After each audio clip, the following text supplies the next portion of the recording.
వి gold trusted gold buyers తాకట్టులో ఉన్న బంగారాన్ని విడిపించి ఈ రోజు ఉన్న మార్కెట్ ధరకే కొనబడును. మరిన్ని వివరాలకు సంప్రదించండి 7771077720. గౌరవ శాసనసభ్యులు నాగర్ కర్నూలు డాక్టర్ రాజేష్ రెడ్డి గారు, అట్లాగే ఇక్కడ వచ్చినటువంటి ఇతర పెద్దలందరికీ, మీడియా మిత్రులందరూ కూడా ఒకటి నమస్కారం తెలియజేస్తున్నాను. నాగర్ కర్నూలు పట్టణంలో ఉయ్యాలవాడలో ఏదైతే రెసిడెన్షియల్ గురుకుల్ స్కూల్లో నిన్న ఆ విద్యార్థులకు వెలుగు తోడేట మూలాన కొంత ఇబ్బంది జరిగి కొందరు పిల్లలకు వాంతులైనాయి మాట వాస్తవం. వాళ్ళందరినీ తక్షణమే నాగర్ కర్నూలు హాస్పిటల్ ఉటాబుట్టిన చేర్చిన తర్వాత ఇంకా 24 గంటలు కాలేదు, అందరూ కూడా డిశ్చార్జ్ కావడం జరిగింది. నేను కూడా హాస్పిటల్కి వెళ్ళి వచ్చిన, ఎవరు కూడా ఒకరు లేదు, అందరూ కూడా ఒకరు కూడా గంట కొడుకు కూడా వచ్చాం. అదృష్టవశాత్తు ఎవరికి ఏం కదా. అయితే ఇది జరగటానికి కారణం ఈ రెసిడెన్షియల్ స్కూల్ కూడా గడిచిన సంవత్సరాలు నడుస్తూ ఉంది. ఇక్కడ వాస్తవంగా ఉయ్యాలవాడ స్కూలే కాకుండా మిగతా బయట ఉన్నటువంటి గురుకుల పాఠశాలకు స్థలం లేక వాళ్ళ కూడా తీసుకొచ్చి ఇక్కడే పెట్టడం జరిగింది. అంటే అకామిడేషన్ లేక.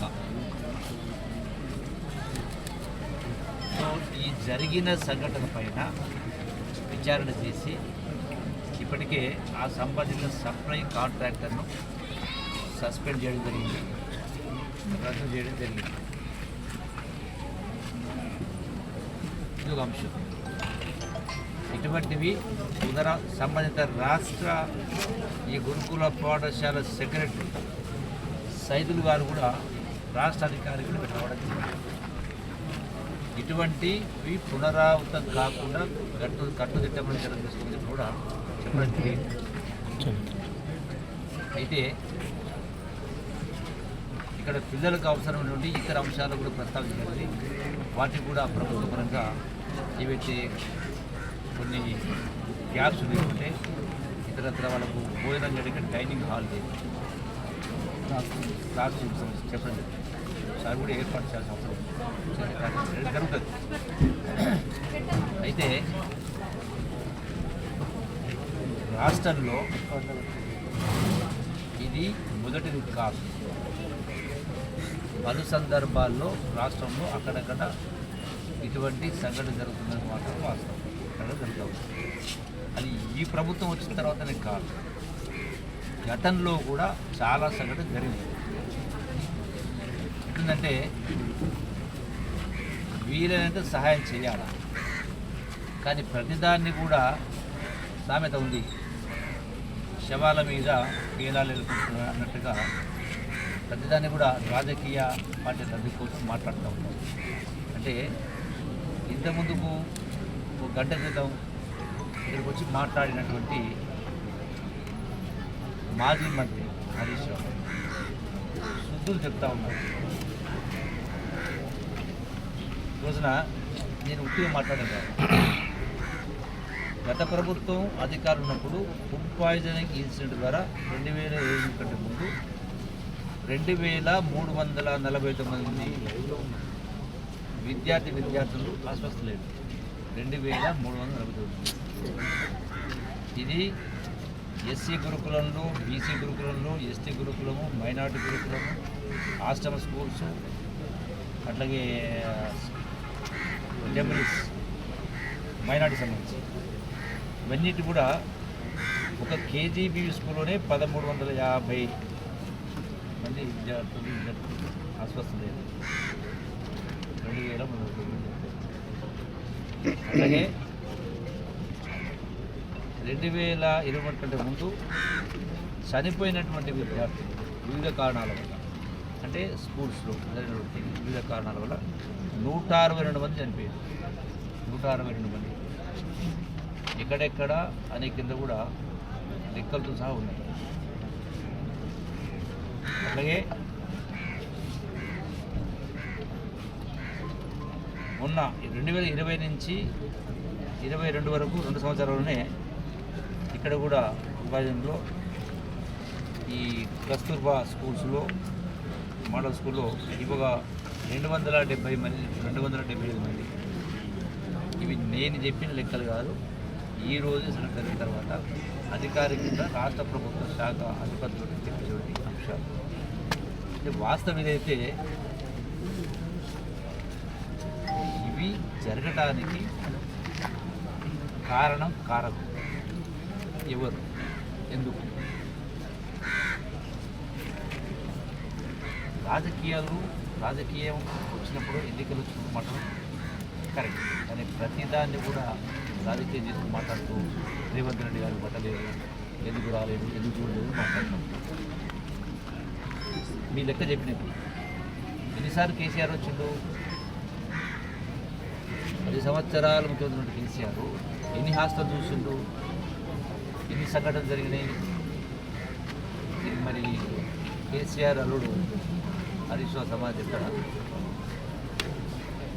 అరే రెండవది, నేను ఆయన మాట నేను విన్నా, గొప్పగా చెప్పిండు. ఏమని? గురుకుల పాఠశాలని పెంచినమని చెప్పిండు. పెంచిండు. ఎన్ని పెంచిండు, ఎన్ని విద్యార్థులకు వచ్చింది? తెలంగాణ తెచ్చుకున్నదే, తెలంగాణ అన్ని వర్గాల ప్రజల భవిష్యత్తు బాగుండా తెలంగాణ తెచ్చుకుంది. ఎన్ని పెంచిండ్రు? ఎంతమంది విద్యార్థులు ఉన్నారు? 1వ తరగతి నుంచి 10వ తరగతి వరకు రాష్ట్రంలో ఉన్న విద్యార్థుల సంఖ్య 60 లక్షల మంది. 60 లక్షల మంది విద్యార్థులు ఉంటే అందులో ప్రభుత్వ స్కూళ్ళలో చదువుతున్న వాళ్ళు కేవలం 20 లక్షలు. అంటే 40 లక్షల మంది బయట చదువుతూ ఉన్నారు. అంటే మీరు ఎన్ని గురుకులాలు పెట్టినా కూడా మొత్తం చదువుతున్న సంఖ్య కేవలం 5 నుంచి 5 లక్షల పిల్లలు. అంటే 60 లక్షల్లో 5 లక్షలకు మాత్రమే గురుకులాలు ఉన్నాయి.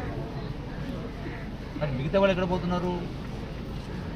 వాళ్ళందరూ కూడా ప్రైవేటు స్కూళ్ళల్లో, కార్పొరేట్ స్కూళ్ళలో నెలకు ₹1,00,000 ఖర్చు పెట్టి లక్షలలో అప్పుల పాలై ఆస్తులు అమ్ముకుంటా ఉన్నారు. మరి నేను అడుగుతా ఉన్నా హరీష్ రావు, 8 లక్షల కోట్ల రూపాయలు అప్పు చేసి ఎందుకు కేవలం మరి ఇన్ని తక్కువ కట్టించారు? కేవలం 1000 మాత్రమే. 8 లక్షల కోట్ల అప్పు కదా. అంటే అన్నీ కూడా ఏదో శుద్ధ పూసలాగా మాట్లాడతాం. ఇది హరీష్ రావు స్థాయికి సరిపోదు. వాస్తవాలు చెప్తే గతాన్ని చెప్పాలి, ఇప్పటికి చెప్పాలి. కేవలం రాజకీయంగా వాడుకోవడం కోసమే నాకు రాళ్ళు వేసి మాట్లాడే కార్యక్రమం నేను లెక్కతో సహా చెప్పాను. గతంలో ఇంతమంది 1000 మంది అస్వస్థలేదు. లెక్క 168 విద్యార్థులు చనిపోయింది గత ప్రభుత్వ హయాంలో. గొప్పగా ఏదేమైనా విద్యారంగాన్ని ఉద్ధరించినట్టు మాట్లాడుతూ ఉన్నారు. అసలు విద్యారంగాన్ని ఉద్ధరిస్తే తెలంగాణ ఉద్యమంలో విద్యార్థుల పాత్ర ప్రముఖ పాత్ర. ముఖ్యంగా ఉస్మానియా కానీ కాకతీయ కానీ 1000 సంఖ్యలో పోస్టులన్నీ ఖాళీ ఉన్నాయి. ఈ గురుకులాలకు సంబంధించి కూడా పేరుకు గురుకులాలు పెట్టింది. చాలా చోట్ల ఇదే గురుకులంలో కోడేరుది ఇక్కడే ఉంది, విద్యార్థి ఇక్కడే ఉంది. ఇక సింగోడు కూడా ఇంకోటి ఉన్నారు. రాష్ట్రంలో చాలా చోట్ల అకామిడేషన్ లేక అసలు ఇక్కడ కూడా అదే రూమ్లో చదువుకోవాలి, అదే రూమ్లో పడుకోవాలి. సరిపోయిన రూమ్స్ కూడా లేవు. ఇన్ని లక్షల కోట్లు అప్పు చేసి కూడా మేము ఉద్ధరించినాం అని చెప్పని ఈ ఏడాది నడతలే మొత్తం ఏదో ఈ ప్రభుత్వం చెడగొట్టింది అన్నట్టుగా మాట్లాడుతున్నారు. ఇది హరీష్ రావు స్థాయికి తగినటువంటి కాదు. కేవలం రాజకీయ లబ్ధి కోసం ఎన్నికలు రాబోతున్నాయి కాబట్టి ఆ ఎన్నికల లబ్ధి కోసం బట్టగాల్సిన మీదే కాదు చేస్తారు. అలా మాట్లాడుతూ ఇంకోటి కూడా చెప్పాడు, పేపర్ చెప్పాడు. ఇంకోటి మాట్లాడుతుంది ₹1,00,000 ఒక ప్లేట్ భోజనం, ₹1,00,000 ఒక ప్లేట్ భోజనం పెట్టండి మున్సిపాలిటీలో చేసిన పని అలా హరీష్ రావు ఆరోపణ చేశారు. ఎంత పచ్చి అబద్ధం. 8,500 రూపాయలు, 1,00,000 అంటే 12 అబద్ధం. ఇంతకుముందు వచ్చి మాట్లాడిన లెక్కలు కూడా అవే, ఇటువంటి లెక్కలే.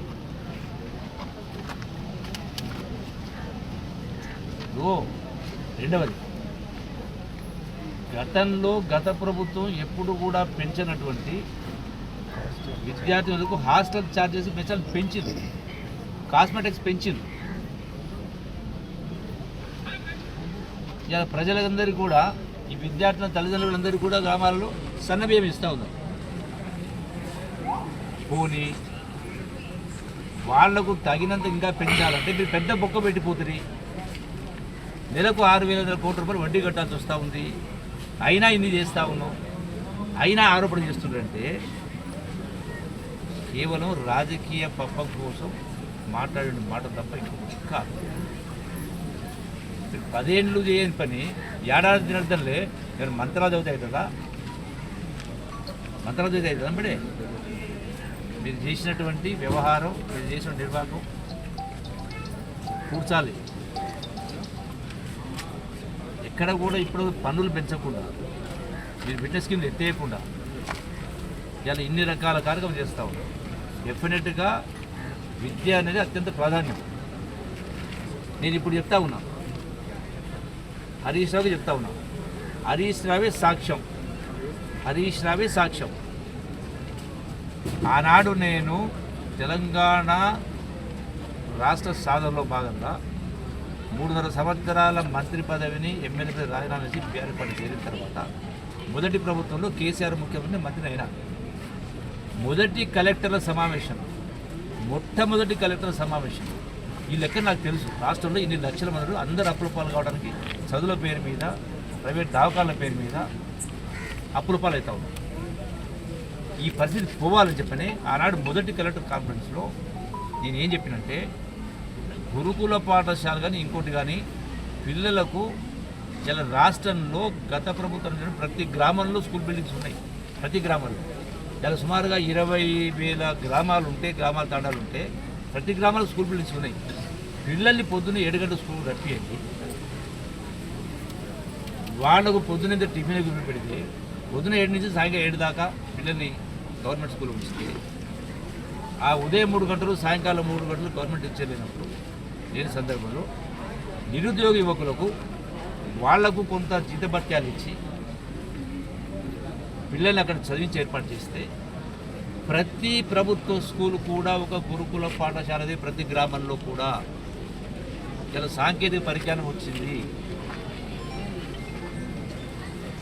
అంటే ఈ 60 లక్షల మందికి ఇలా కార్పొరేట్ కాలేజీలకు స్కూల్లో పోయి లక్షల రూపాయలు అప్పుల పాలు కాకుండా ఏ గ్రామానికి ఆ గ్రామం చేస్తే ఈ పరిస్థితి రాదు కదా. స్కూల్కి 7 గంటలకు వస్తారు, ఇంటికి పోతారు, వాళ్ళు ఇంట్లో తింటారు. పొద్దున్నే వాళ్ళు ఈ మాటలు మొత్తం మాట్లాడి ఆ విధంగా చేస్తే పేదల మీద భారం తగ్గుతుంది. పిల్లలు వాళ్ళ తల్లిదండ్రులు ఉంటారు, గొప్ప చదువులు వస్తాయి, ప్రతి క్లాస్లో కంప్యూటర్ చేయవచ్చు. ఈ మాటలు మాట్లాడి నేను చివరి ఒక మాట అన్నా, పొద్దున్నే వాళ్ళకు ఉన్నది ఏదో కలియో గంజో దాకొస్తారు అన్న. ఎంబడే కేసీఆర్, హరీష్ సాక్ష్యం. అట్టెట్లా మాడతారండి, కలియో గంజ అంటారు ఏంది అన్నాడు. అంటే కలియో గంజ అంటే అది ఊత పదమా, ఆ తప్పుడు పదమా, బూతు పదమా? అరే సమాజం కోసం, పిల్లల కోసం మంచి మాట మాట్లాడితే నేను చెప్పినంత గాలిపోయింది. కలియో గంజ ముందుకు వచ్చింది. ఆ రోజు ఎందుకు మాట్లాడలే మరి హరీష్ రావు? ఎందుకు మాట్లాడలే? నేను చెప్పి తప్ప, లెక్క తప్ప. ఇలా గొప్పగా 5 లక్షల మంది విద్యార్థులు కట్టించినామంటే ఉన్నది 60 లక్షలు. తెలంగాణ తెచ్చుకొని ధనిక రాష్ట్రం అప్పు చెప్తే 8 లక్షల కోట్లు అప్పు చేసి మీ మళ్ళీ ఇప్పటికి కూడా 40 లక్షల మంది ఎందుకు బయట చదవాల్సి వస్తూ ఉంది? ఆ జ్ఞానం లేదు ఆ రోజు? నేను చెప్పిన మనిషిని కాదా? తెలుగులో న్యూస్ కి ఫాస్టెస్ట్ యాప్ ఇప్పుడు టోటల్లీ న్యూ అవతార్లో జస్ట్ 5 సెకండ్స్ లో కంప్లీట్ న్యూస్. సోషల్ మీడియాలో ట్రెండ్స్ కి one stop solution. Live TV app voice search option తో ఇప్పుడే డౌన్లోడ్ చేయండి లేదా అప్డేట్ అయిపోండి. యాప్ లింక్ డిస్క్రిప్షన్ లో ఉంది.